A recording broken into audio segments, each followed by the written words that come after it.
ମନ୍ଦାର ଫୁଲ ଉପରେ ମାଆର ପସନ୍ଦ ଅଲଗା ଆଉ ମୋର ପସନ୍ଦ ଟିକେ ଅଲଗା। ମାଆକୁ ଏଇ ମନ୍ଦାରଟା ବହୁତ ଭଲ ଲାଗେ। କିନ୍ତୁ ମୋତେ ଟିକେ ବାଇଗଣୀ ରଙ୍ଗର ମନ୍ଦାର ଆଉ ଟିକେ ଖଇରିଆ ରଙ୍ଗର ଯୋଉ ମନ୍ଦାର ଆଉ ଗୋଟେ ହଉଛି ପୁରା ଡାର୍କ ପିଙ୍କର ଯୋଉ ନୂଆ ହାଇବ୍ରିଡ୍ ମନ୍ଦାର, ତ ଏଇ ମନ୍ଦାର ମୋତେ ଟିକେ ଭଲ ଲାଗେ।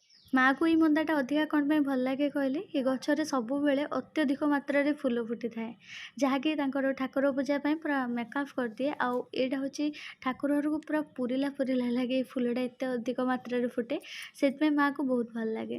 ମୋତେ କିନ୍ତୁ ବି ଭଲ ଲାଗେ କିନ୍ତୁ ୟାର ଥୋପାଟା ଆହୁରି ଜବରଦସ୍ତ ଲାଗେ। ୟାର ଥୋପାର ଯୋଉ ପାଖୁଡ଼ାଟା ଅଛି, ଯୋଉ ମନ୍ଦାର ଗଛ, ସେ ବି ମଧ୍ୟ ସେମିତି ବହୁତ ମାତ୍ରାରେ ଏବେ ଫୁଲ ଫୁଟୁଛି।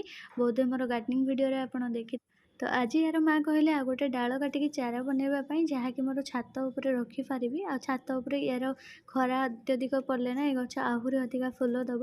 କାରଣ ଗ୍ରାଉଣ୍ଡକୁ ଏତେ ସଫିସିଏଣ୍ଟ ଖରା ପଡ଼ୁନି। ତ ସେଥିପାଇଁ ମାଆ କହିଲେ ୟାର କିଛି ଚାରା ବନେଇ ଦେଇଥା, ଯାହାକି ଆମର ଛାତ ଉପରେ ଗୋଟେ ଭେରାଇଟି ଥାଉ। ଆଉ ଏଇଟାରୁ ଛାତ ଉପରୁ ବି ହେଲେ ନା ବହୁତ ଅଧିକା ଫୁଲ ମିଳିବ।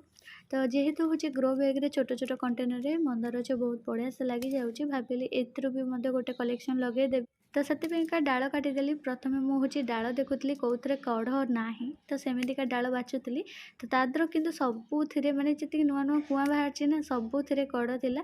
ତ ସେତିକି ବାଛି ବୁଛିକି ଯାହା ଯେତିକି ପାରିଛି କାଟିଛି। ଆଉ ଟିକେ ପାକଳ ବାଲା ଡାଳ ବି ନେଇ ମନ୍ଦାର ଡାଳ ଆପଣଙ୍କୁ ସବୁବେଳେ ମୁଁ ଯୋଉ ଭିଡ଼ିଓ କରେ, ତ ମନ୍ଦାର ଡାଳ କେମିତି ଚାରା ବନାଏ ବା କେମିତି ଡାଳରୁ ଗଛ କରେ, ତ ସେତେବେଳେ ମାଆ ଯାହା ଡାଳ ଆଣନ୍ତି ସେଇଥିରୁ ହିଁ ମୁଁ ବନାଏ। କେବେ କାଟିକି ଏମିତି ଡାଇରେକ୍ଟ ଆପଣଙ୍କୁ ଦେଖିକି କେବେ ଭିଡ଼ିଓ କରିନି। ତ ଆଜିର ଭିଡ଼ିଓଟି କିନ୍ତୁ ଆପଣଙ୍କୁ ପୁରା ନିଆରା ଲାଗିବ। ଏଠି ଗୋଟେ ସାଇଡ଼ରେ ଦେଖନ୍ତୁ କେତେ ସୁନ୍ଦର କୁଆଁଟେ ମାରିଛି। ଆଉ ସେଇଟା ବି ମଧ୍ୟ ପୁରା ଗଣ୍ଠି ଏରିଆରୁ ଆସିଛି। ତ ସେଇ ଗଣ୍ଠି ଏରିଆରୁ ହିଁ ମୁଁ ତାକୁ କଟ୍ କରିବି, ମାନେ ଭଲ ଭାବରେ ଲାଗିବ ବୋଲି। ଆଉ ଏମିତି ଗଣ୍ଠି ଭାଗ ଯଦି ଥିବ ନା, ଡାଳ ଦେଖିବେ କାଟିକି ଲଗେଇବେ, ବିନା ରୁଟେକ୍ସ ପାଉଡ଼ରରେ ଆରାମସେ ଲାଗିଯିବ। ତ ଏଠି କିଛି ଡାଳ ବି ମୋର ହାତ ବାଜିକି ଭାଙ୍ଗିଗଲା, ତ ତାକୁ ମୁଁ ବାହାର କରିଦେଲି। ମାଆ ଦେଖିଲେ ପାଟି କରିବେ ବୋଲି।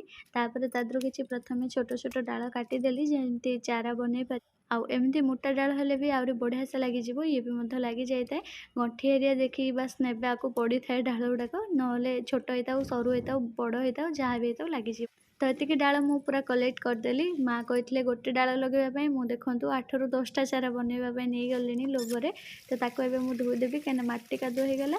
ତାପରେ ଧୋଇ ସାରିଲା ପରେ ଯାଇକି ତାକୁ ପତ୍ର ବାହାର କରିକି କିଛି କଢ଼ ଅଛି, ତାକୁ କଢ଼ ଗୁଡ଼ାକ ଛିଡ଼େଇକି ଚାରା ବନେଇବା ପାଇଁ ରେଡ଼ି କରି ଏଇଠି ଆପଣଙ୍କୁ ଦେଖଉଛି, ଦେଖନ୍ତୁ ଏଇଠି କେତେ ଗଣ୍ଠି ଏରିଆ ସବୁ ହେଇଛି, ଯୋଉଗୁଡ଼ାକରେ ଛୋଟ ଛୋଟ ଚେର ବି ସାଇଡ଼ରୁ ବାହାରିଛି। ଆଉ ଏଇଗୁଡ଼ାକ ଡାଳ ନା ଜମା ନଷ୍ଟ ହେବନି, ଆରାମସେ ଲାଗିଯିବ।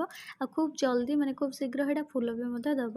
ତ ଦେଖିବ ତ କେତେ ହେଲ୍ଦି ଅଛି। ଏଥିର ପତ୍ର ସବୁ ବାହାର କରାହେବ, କଢ଼ ଛିଡ଼ା ହେବ, ତା ସାଥିରେ ଗଛର କୁଆଁ ଗୁଡ଼ା ବି ଅଧା ଅଧି କଟା ହେବ। ଆଗକୁ ନେକ୍ସଟ ଭିଡ଼ିଓ ଦେଖିବି କେମିତି କ'ଣ ଲଗାଉଛି।